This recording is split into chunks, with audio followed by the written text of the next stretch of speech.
previous sessions we have learned about why pluralistic extension system is necessary and how agricultural innovation system level convergence is necessary at the current point of time. So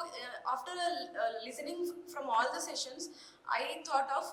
if we can develop a database or platform of all the key players who are working in the extension,